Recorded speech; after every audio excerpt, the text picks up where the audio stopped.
Well, welcome back, everyone, to another episode on Autism Labs. And we truly have something this week and perhaps next week, if we divide this into two episodes, that I think you're going to be excited about.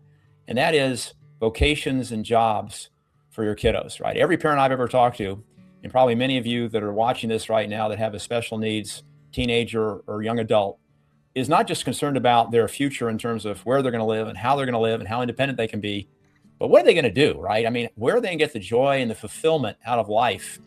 And it's hard to find jobs for a lot of these folks. But today we have the founder of Howdy Homemade, and I think one of his key partners or financial investors on to take you through that journey from their perspective. And so I think you're going to find this valuable. And certainly at the end of the episode, if you have any questions, shoot us a note, DM us, and we'll try to get those answered for you. So I'd like to ask Tom and Jeff to introduce themselves and tell us a little bit about how you guys ever hooked up to start with and what this journey's been like for you. Thanks so much for having us on, and just such a big fan of you and what you're doing for your son and the 1 in 31 Americans that are born with what I call turboism. You call it autism, but yeah. You know what? We met because I think amazing things happen, as it does in the Bible, when you cry out for God, unto God. And after many years of trying to make a simple idea work, right, taking people with special needs and that are super friendly, that just God created for them to truly revolutionize the workforce and have them serve ice cream, I couldn't do it. I'm not a business guy. I'm not a numbers guy. I'm not a whatever. And but I also did it because, you know, with all due respect, I'm not sure how many churches or private schools or whatever teach us to put others first. And that's what I wanted to do, to teach my kids that we would put the needs of others before our wants. And if that meant running out of money for private school, then so be it. So I went to the private school and said, I'm done, I'm out, I tilt, whatever, right? And this wonderful, beautiful, amazing Catholic school said, man, you need to talk to some smart people. And so they connected me with Jeff here. And Jeff is it's just wild, right? Something I've prayed for 10 years is a group of people that would see the vision that, you know what, people on the spectrum can do not as good, but a better job than others.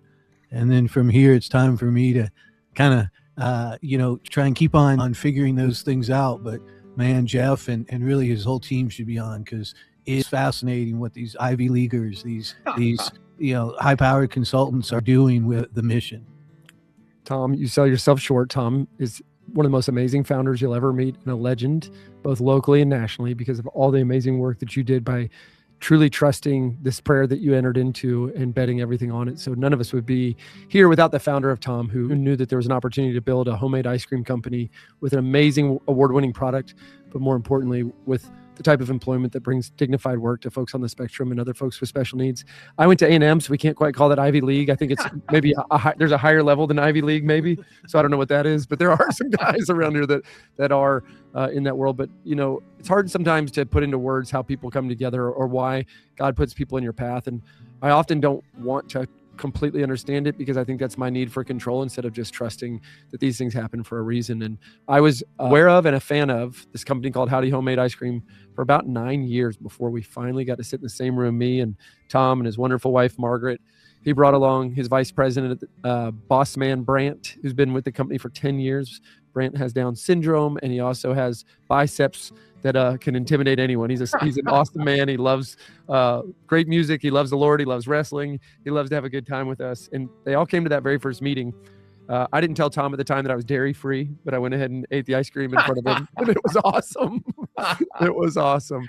And know when you know, and I think people that are connected to their prayer life and to the rightly ordered priorities of their life don't have to have a whole lot of explaining when the right things line up, and that's where you're supposed to step into next. And so I've been very blessed that for the past few months, folks that I've worked with for a little while have now become full-blown teammates with Tom, you know, and all of us just sprinting in the same direction, all in for this idea that not only do we embrace and care for the heroes that are working today at Howdy, but that we find a way to multiply this impact so that we can hire many, many more throughout more stores, more catering, more regions. So. Well, I think that's a great introduction, and I think it brings to the forefront several things. So, Tom, you mentioned that sometimes, you know, folks with special needs, whether it's autism or Down syndrome or whatever, can actually do a better job than a neurotypical individual.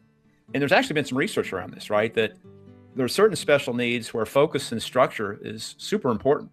And I know our son thrives in an environment of repetition where he takes great joy, in cleaning a table or cleaning a window or doing whatever it is. And a lot of his buddies do too. Whereas someone else might get bored with that or might not find that same fulfillment and dignity to doing that job. So what has been your experience there in going out and seeking employees that have special needs, even your partner who's Down syndrome? Where have you sort of found that with God's guidance, these are people that we're not being charitable to? I mean, we're really getting a valuable partner or a valuable employee on the team. That's a great point. And I think it's one of the things you touched on earlier. Most important thing for probably, if not all of your listeners, is the final frontier, which is jobs, right? And how do we truly create that and tap into that potential? We could focus on Howdy, but, I would love to focus on anyone that's ever been to a hospital.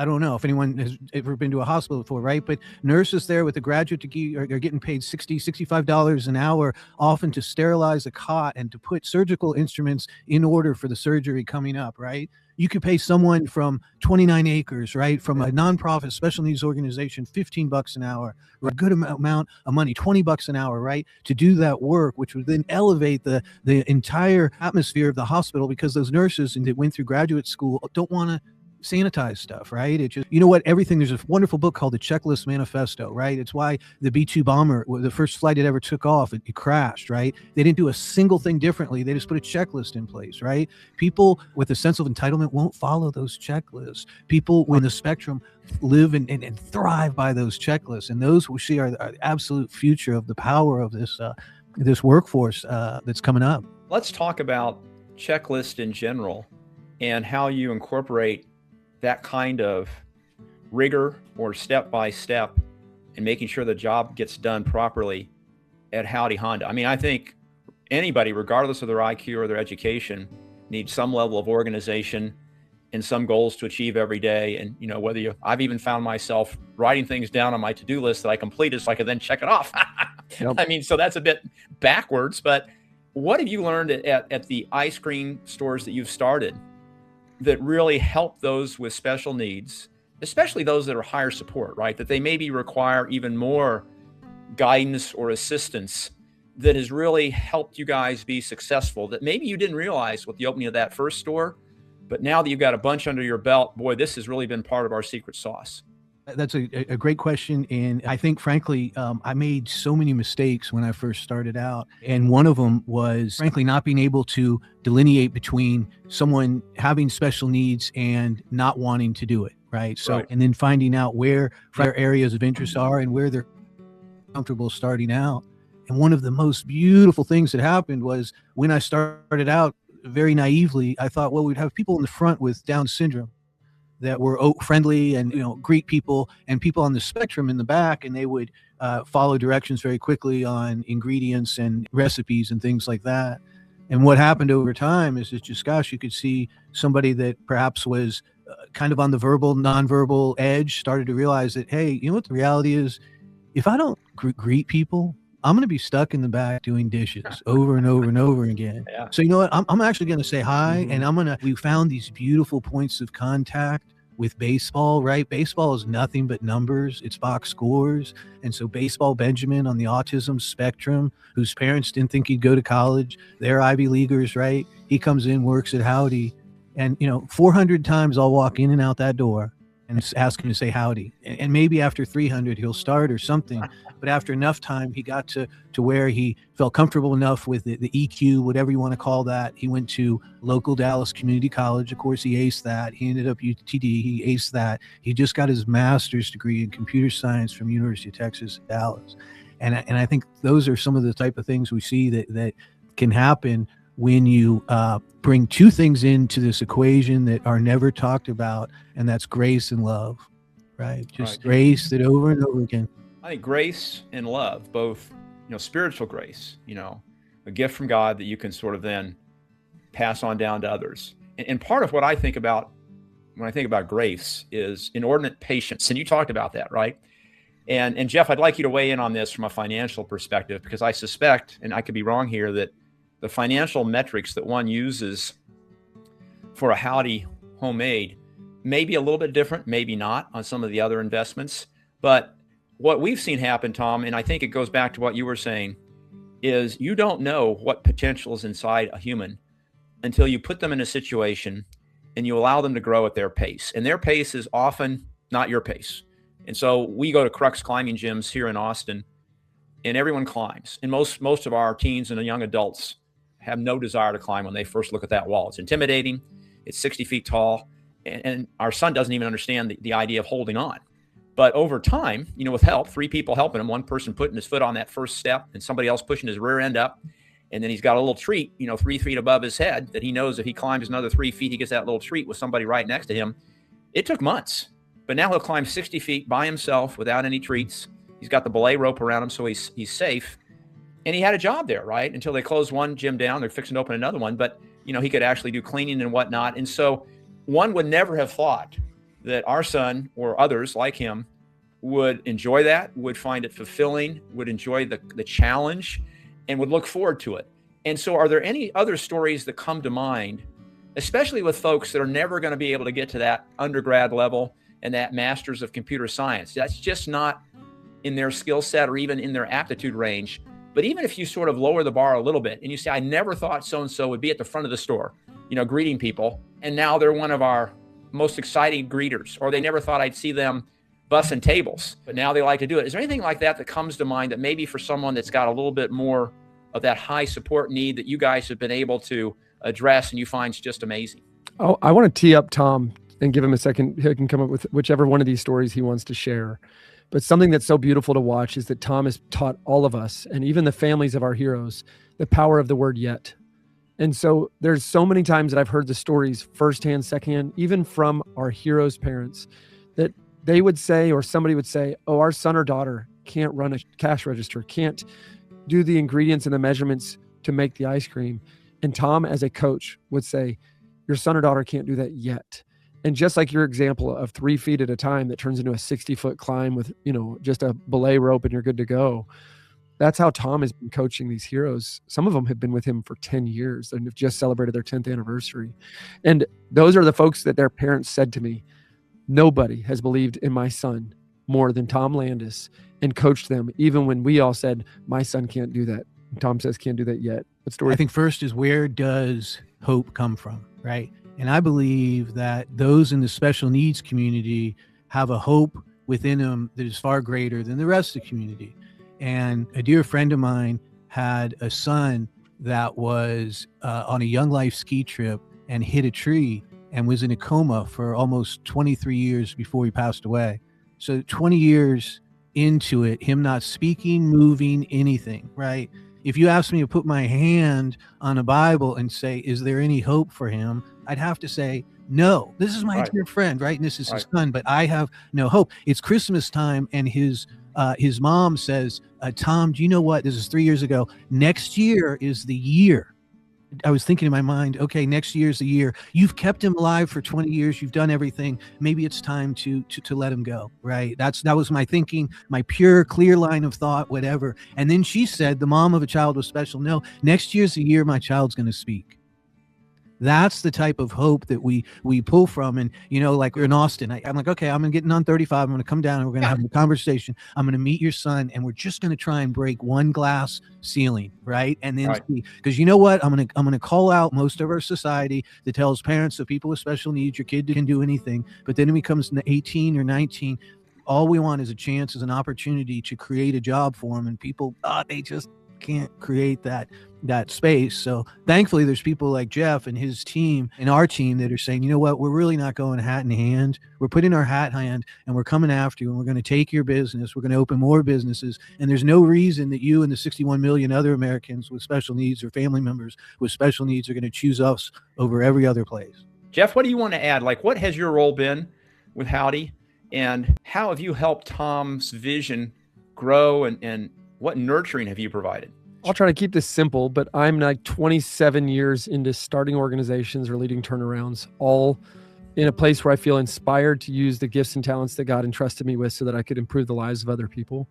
We all have our different stories or examples of where folks with special needs play into our life. My own niece is a huge inspiration for me. So is the ring bearer for my wedding. I couldn't get a ring bearer. My ring bearer is a guy I've traveled America with named Kenneth, who graduated special needs from my high school. And we went all over America catching football games. But I just only tell you this because when this moment lined up and I looked at the team that we had sitting here doing some advisory work, it was so fascinating because our backgrounds, our collective experience was poised to help Howdy truly scale and grow and do kind of all the little measurements and lever pulls that you would do to make a business scale in a healthy way. But it wasn't for that reason. That was just where we're able to deploy the gifts that God gave us. So if you happen to be good at something, you should be using it for the greater good, the love and contribution to others, and to glorify God. Where that has really kind of materialized for us is that Tom and I would say, are a bit of a dream team. I look at the courage and tenacity and fortitude that he has shown the world going through COVID and 10 years worth of Howdy and all these different jobs that have been created even throughout our franchise network. He's truly changed the face of employment, but he's also in unrest. Tom knows we can do more. He knows that more people should be exposed to this.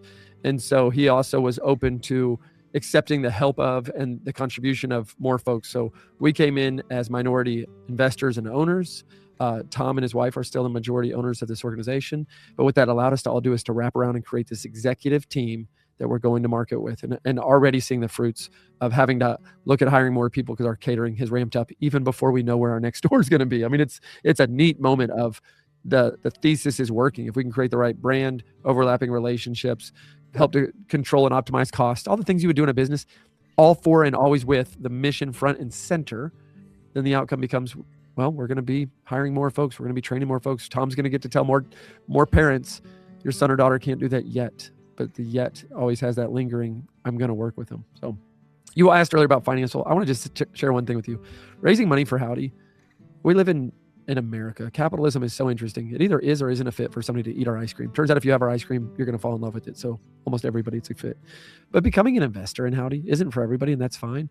What's fundamentally different about Howdy than any other investments that I've seen people try to do is we're not going to sell this to private equity. There's no 15x return on the horizon for somebody in a liquidity moment. There is the promise that we're going to stay the course. We're going to put everything we have into this, and you may still be getting dividends 20 years from now because maybe at that point we have 500 stores and we're employing 7,000 people who have intellectual and developmental disabilities in dignified work. That sounds pretty awesome. Do good and do well at the same time. But no matter what, we're not leaving this mission. And that's why we've really grateful to have a team that's equally yoked, mission aligned, and that we pray together, and we love it. So let's talk about that, because I think a lot of folks, especially in their 20s, 30s, 40s, and they have families and they're making good money and they want to park it and be responsible for growing that so that when they are at retirement age or their kids go to college or whatever the situation might be, they've got enough shelled away and they don't have to worry about what they're going to do when they need to retire. And so there's always this trade-off of, well, I can go for the more aggressive investments, which are almost always riskier, but I might get a higher rate of return. Or I can go for something that's, quote, a little bit safer. But I wonder, in your experience, in what you're seeing the returns are on Howdy for the folks that, you as a minority investor, it's clearly not just, hey, our ROI at the end of the year, or at the end of 2 years or 5 years is X. It's our ROI is pretty darn good. Maybe not as great as if you did something a little bit more speculative or a little bit riskier. But you couple that with the mission and the people we serve and how we're addressing a need that's largely unmet, and we really are adding joy to so many lives. How do you come up with an equation? Like, what's your pitch? How do you go to bed sleeping so well at night, knowing that, well, maybe I left a couple points off the table from year to year on ROI, but it's stable, it's growing, and it's part of the reason I'm here on this planet Earth from the man above. What's your rationale? What's your thinking there that you could share with everybody? I'd be interested, Jeff, in your thoughts, and Tom, your thoughts as well on that. Sure. I've never slept well at night because of money I made, and I've made money before. There's zero about it. In fact, I think if we chase the things of the world, I've got a chance to experience most of them and found them to be vapid and hollow. And when I chased the things that actually matter, when I identified myself with the priorities that are implanted, I believe, on the human heart by our Creator, I found the love that satisfies. And so I sleep really well at night because I know that I'm able to, by the way, it's not like I'm empty nester. I have 7 little children. My oldest is 12. I'm providing for a family that has real needs, but I'm doing it in a way that every day when I'm home with them, I hang my head high that every bit of the work I'm doing is prayerful, it's purposeful, and it's done for profit, but profit isn't the reason, right? If we start identifying that we exist to make money or our business exists to make money, we will be like so many that get to the end of their career and look back and say, that was it. What was that for? What did that do for me? And so when I think about, the investment side of it, I know a lot of people that are just sick of putting their money in stuff that they don't even know what it is. There's a fund full of money funding things that they don't actually agree with, but that's what everybody tells you to do. And that's what the button says whenever you're just on the online platform, buy this one, buy this one. And here you can invest in something that provides not just dignified work for these heroes and the ones that are growing. And investing might be you just go buy ice cream. I don't care what investment means to you in the sentence, but this is a tangible, real way that you're creating culture change, because now we're getting a chance to encounter folks on the spectrum and seeing exactly what Tom said. Like, maybe I should think about my own business differently. Maybe I should think about the opportunities that I'm creating differently, because I'm seeing firsthand how this experience in Howdy homemade ice cream is not just on par, but better than almost any experience I've ever taken my kids to, where I'm getting terrible customer service. I don't care how good your product is or how cheap it is or how fast it comes out. If you're mistreating me and my family, I don't want it. I literally don't want that thing. And the opposite is also true. If it's in a place of human connection, we are incarnate beings. We are called to communion with one another. If it is that human touch, maybe it makes people think differently and walk away with a smile and think that there's other stuff they can be doing in their life. So I'm definitely not good at business or numbers or investing or selling you on anything. I wouldn't know what to tell someone that, when a guy like David Muir runs a story on Howdy Homemade and we get 1,100 franchise requests unsolicited, and we're supposed to sell those for $35,000 with a 5% royalty. I don't know what to tell you on that, right? Other than, hey, maybe actually there's something really here, right? Like when a company like American Airlines that for 14 years has boarded their first class passengers 8% a day, 48,000 passengers a day with Haagen-Dazs ice cream, which, by the way, the brand stands for, the name, absolutely nothing. It's gibberish, right? And then they come to us, we don't go to them, and they say, hey, we're interested. We realize the trends are that people care more about what your business stands for than what you're selling. Is there any way we could possibly look at bringing Howdy homemade ice cream into American Airlines with 9 distribution centers around the U.S., where we go in and maybe we open a shop, or maybe we go into one of the inner city schools and work with their special needs programs to pump out 400 gallons of vanilla ice cream a day. Maybe that's something your son could do. I don't know, right? Like, wouldn't need to speak, whatever, right there. And now those are the opportunities that are coming at us. And those are just some of them, right? And so it's interesting, because some people say, gosh, how do you make this thing work? But there's businesses out there that see that this is the future. This is one of the discussions that we hope will change in almost all businesses, restaurants, things like that, is when someone says, I'm going to open a restaurant, you say, great. Is it high end? Is it low end? What kind of, what category of food is it? And then they're going to say, what's the purpose of it? And if you're not saving the environment or trying to do something, then it rings hollow. You're just trying to put money in your pocket. That's just not going to work in this new age. I think that's great. And I think one of the things that we've probably all seen, we certainly have seen it at John 13, which is our nonprofit here in Austin. And that name comes from, the chapter in the Bible, where Jesus is washing the feet of the disciple, serving, doing the most menial task imaginable almost. And the idea is that there are going to be situations that come up that you need to have faith that it's going to be handled. I mean, you can work as hard as you want, and you can do all the brainstorming and everything else, but unless you get some divine inspiration or some guidance from above, and I don't care whether you're Catholic or another Christian or Jewish, I think all those faith traditions sort of believe the same basic morality and the same basic belief in God.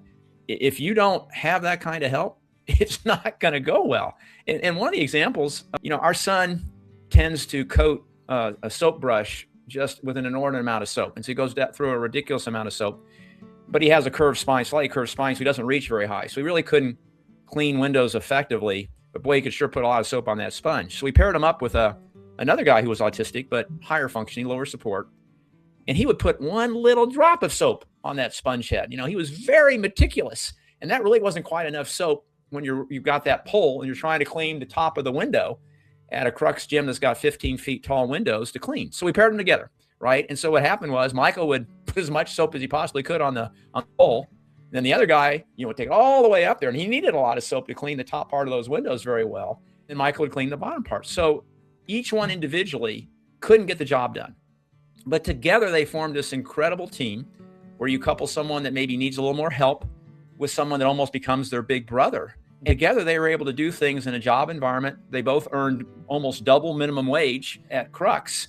And I think it's that kind of pairing that, with the right inspiration and the right guidance, wherever you get it from, can give parents hope. Well, I just want to stop at this point and let you know that we're going to continue this episode next week with Tom and Jeff and continue to talk about what has made Howdy Homemade so successful, some additional stories about employees and how you employ the special needs, and just the philosophy of what I think Tom espouses and Jeff certainly supports for those that maybe can't get employment anywhere else. So I hope you enjoyed this week's episode, and please come back next week for part 2 of our conversation with the founder of Howdy Homemade Ice Cream and his key financial partner, Jeff. Thanks so much.